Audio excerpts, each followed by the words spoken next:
Bella Swan moves to Forks, Washington, leaving her sunny life in Phoenix behind. The constant rain and overcast skies of Forks are a stark contrast to what she's used to. She moves in with her dad, Charlie, the local police chief. Their relationship is cordial but distant, as they haven't spent much time together in years. Starting at a new school is daunting for Bella. Forks High School is small, and everyone knows everyone. She quickly befriends a few students. Jessica, a chatty and friendly girl. Angela, a kind and quiet one. Mike, who seems to have a crush on her. And Eric, the school newspaper reporter.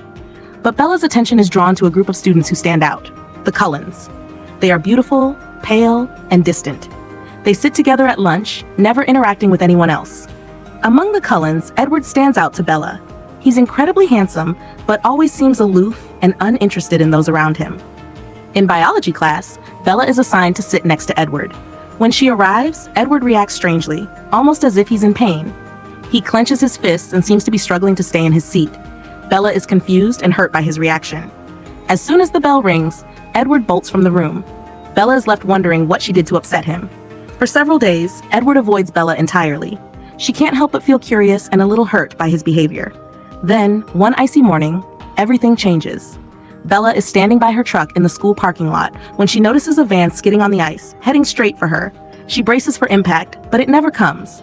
Instead, Edward is there, stopping the van with his bare hands. He moves impossibly fast, and his strength is beyond human.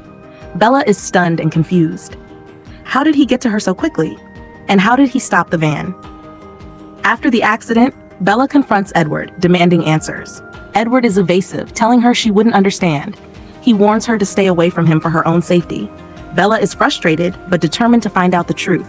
She starts noticing more odd things about Edward. His eyes change color, he never eats, and his skin is ice cold. She begins to piece together the clues. Bella visits the Quileute Reservation and talks to her childhood friend, Jacob Black.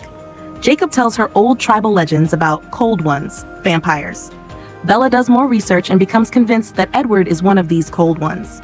She confronts him again, and this time Edward admits the truth. He is a vampire, and so is his family. They only drink animal blood, considering themselves vegetarians in the vampire world. Edward and Bella grow closer, despite Edward's warnings. He takes her to meet his family. Carlisle, the father figure, is a doctor and has been a vampire for centuries. Esme, the motherly figure, is kind and welcoming. Alice, who can see the future, is friendly and immediately accepts Bella. Jasper, who can influence emotions, is more reserved because he struggles with controlling his thirst for human blood. Rosalie, the most beautiful, is wary and doesn't trust Bella, fearing the risk she poses to their family. Emmett, the strongest, is friendly and playful.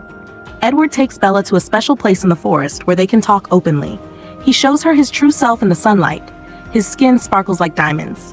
Bella is fascinated, not scared. They share their first kiss, but Edward pulls away, afraid of losing control. Their relationship deepens as they spend more time together. One day, the Cullens invite Bella to a baseball game. They play during a thunderstorm because the noise of their powerful hits can be masked by the thunder. Bella enjoys the game and feels like part of the family. Suddenly, 3 nomadic vampires appear: James, Victoria, and Laurent. They are not vegetarians and immediately sense Bella is human.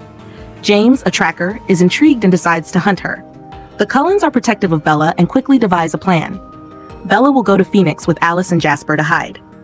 Edward and the rest of the Cullens will try to lead James away. In Phoenix, Bella receives a call from James, who has somehow found out about her mother. He tricks Bella into thinking he has her mom and lures her to her old ballet studio. At the ballet studio, James ambushes Bella. He taunts her, recording the encounter. He bites her, and Bella is in excruciating pain. Edward arrives just in time. They fight fiercely, and the rest of the Cullens soon follow. Together, they overpower and kill James. However, Bella has been bitten, and the venom is spreading through her body. Edward must suck the venom out to save her, but he risks losing control. He manages to stop in time, saving Bella's life. Bella wakes up in the hospital with Edward by her side. She's safe, but she's worried about their future. Edward tells her he loves her, and they share a tender moment. Back in Forks, life returns to a new normal. Prom night arrives. Bella is not interested in going, but Edward insists. He wants her to experience all the human things she can. At the prom, Bella feels out of place, but Edward reassures her. They dance together, and Bella tells Edward she wants to become a vampire to be with him forever. Edward refuses, wanting her to live a full human life. At the prom, Jacob shows up with a message from his father, Billy. He warns Bella to stay away from Edward. Jacob is clearly uncomfortable with the situation, but Bella brushes off the warning. She's in love with Edward and doesn't want to be apart from him. As Bella and Edward dance, they discuss their future. Bella is determined to be with Edward forever, but Edward insists she has more time as a human. The movie ends with Bella and Edward together. She's in love and he's protective. But as they dance, Victoria, the maid of James, watches from a distance. She's planning her revenge, and the threat to Bella and Edward is far from over.